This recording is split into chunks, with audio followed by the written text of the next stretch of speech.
thanks for coming out tonight. We're literally hours away from the draft, and we're going to have a debate here tonight to get our heads straight so we'll know where to put our energy back on Thursday night. All right, let me explain. First of all, I have not made a video in a long time, since December, I think. And the reason being, I think I've talked to some of you on Twitter, I don't know what to think. One morning I'll think this, and the next morning I'll think that. So with that happening over and over and over, and it's been happening on YouTube because I'm noticing it in forums and comment sections with you Cowboy fans, we just don't know what to think. With me, it caused my personality to split into two. And tonight, we have both of those personas here to debate their sides of the story for you so we can come together as a Cowboy fan base and be united in the draft, be united here on my live draft show, and we can move through the season together as a fan base. All right? Let's have a quick introduction to our two candidates. We have Shango Red, which is Code Red Shango, and we have Shango Blue, which is True Blue Shango. So their hashtag, you just vote in Twitter, vote on YouTube, vote on Facebook, the hashtag Code Red or the hashtag True Blue. Let's get an introduction from both our candidates. True Blue Shango, you're first. All right, thank you for having me. I do apologize for not making a video in so long, but it's very crucial for me to enter this season with the correct mentality to get behind my Dallas Cowboys. Sometimes it just appears to me that being negative and being angry all the time does not help our organization, get to where we need to go to. So right now, as a fan, I want to do the best thing that I can do as a fan to push my Dallas Cowboys to the next level. Thank you. Nice, True Blue Shango. Code Red Shango, you're up. Jerry.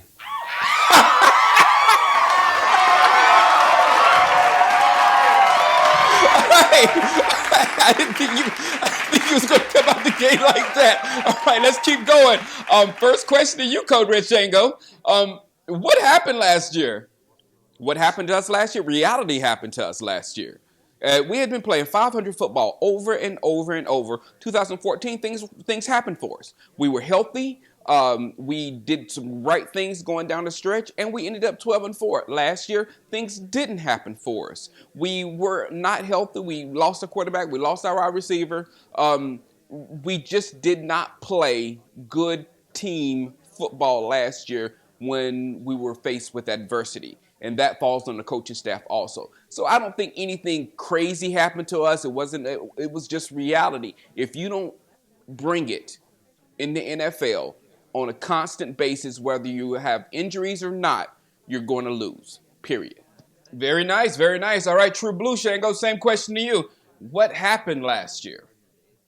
Last year was clearly injuries. I don't care what he says over here. The last year, when you lose your starting quarterback and you lose your starting wide receiver and you have to go to backups throughout the season, then it messes up the energy and the continuity of the football team.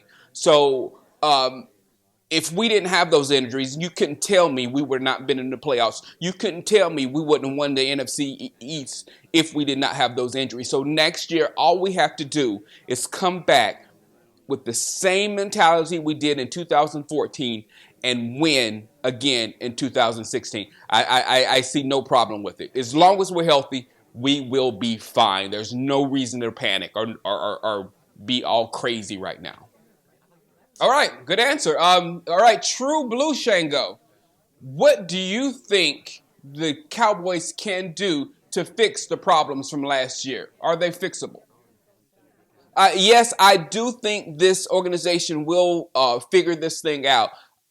Continuity is the thing we need right now. I know not everybody, some people are calling for Jason Garrett's head, but you look at the stats. Look at Tom Landry. He started off very similar to Jason Garrett. So Jason Garrett just needs a little bit of time. Yeah, he's done some things wrong here and there, but it's a learning process. Jason Garrett didn't have much experience before he got this job. So we have to go through some learning pains with Jason Garrett, but you have to be blind to think this team is not better than it has been. You have to be blind to think that this team has not gotten better under Jason Garrett. So just let Jason Garrett do his thing, Don't pull the wheels out from under the wagon already. Let him do his job and see what can happen this coming season.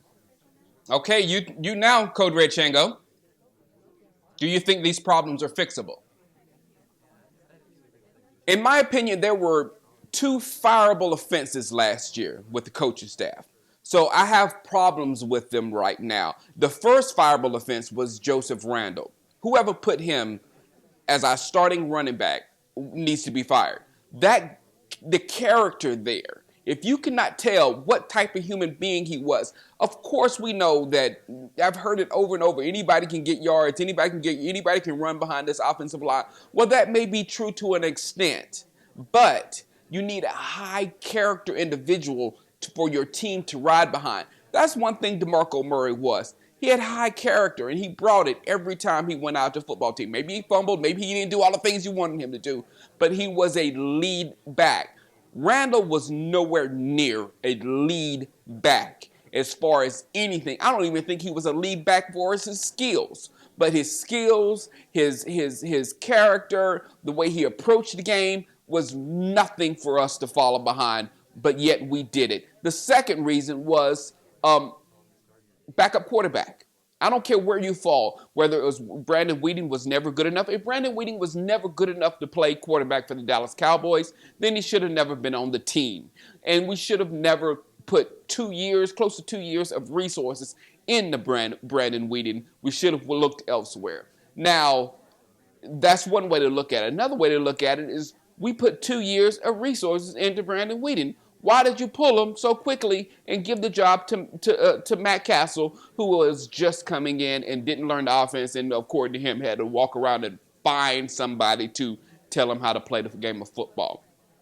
So those two offenses were fireable, in my opinion, and I don't think the Cowboys organization will realize that and build upon it for the future. I don't think so. Wow. All right, last question for you both. Start with you, Code Red Shango. Who do we draft? This draft has one person in it. It has one guy in it that will change everything for the Dallas Cowboys. His name is Ezekiel Elliott. And why? Because right now we have our offensive line playing top-notch football. We can't look to 2 or 3 years down the road. Right now, they are one of the best, if not the best, offensive line. And I will say they are the best rushing offensive line in the league. Why not put the best running back that you can find in the draft behind that line and let them control the game? This isn't about yards. Yeah, Darren McFadden got 1,000 yards or whatever. This isn't about yards as much as it's about control. We can control the football game, and we can be extremely powerful again in the red zone. 2014, again, that was our formula to victory. And if we're going to have victory again, that would be the path. And the second reason why Ezekiel Elliott is the best choice is because we have Tony Romo. It's obvious right now we're not going to get a backup for Tony Romo. We're not going to get Carson Wentz or Goff.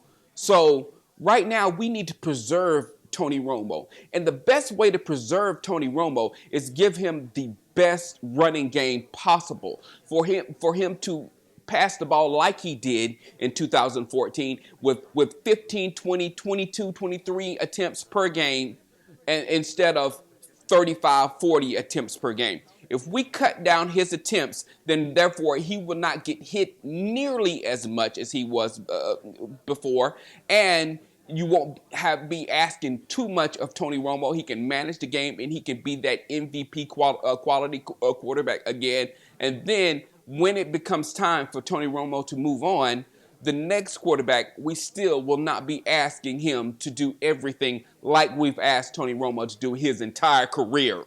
So build the running game. Draft Ezekiel Elliott. Build the running game, and let's move forward, and let's win some championships again in Dallas. Okay, True Blue, who do you think? Who do I think we need to get in the draft? I think we need to go defense. We obviously need to go defense. We've been horrible with the pass rush for the last 3 years. I'm not sure about what's going to happen with Hardy. I don't think we're going to even attempt to go try to get him back on the fold or whatnot. We got Gregory and Lawrence both with the suspensions. So we need defensive end, of course, and also Jalen Ramsey would be great out there in the secondary. He's a phenomenal athlete. So I'm kind of torn between the two, either Jalen Ramsey or Bosa, but we need to go defense. As far as running back, sure, we do need to get better than Darren McFadden. We do need to get better than Alfred Morris, because Alfred Morris, we don't know what we're getting for him right now.